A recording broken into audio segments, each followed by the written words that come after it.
Habis itu kanan satu lagi, kiri satu lagi ya jadinya. Habis itu yang ini dimasukin kayak gini ya posisinya, jadi tangannya silang. Jadinya kayak begini.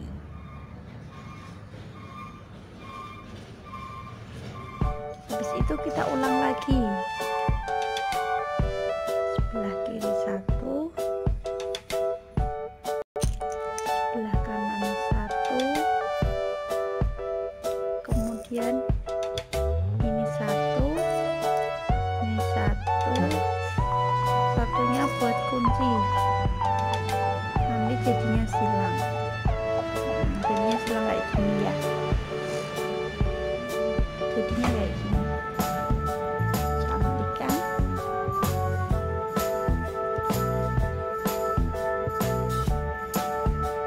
Kita ulangi terus sampai panjangnya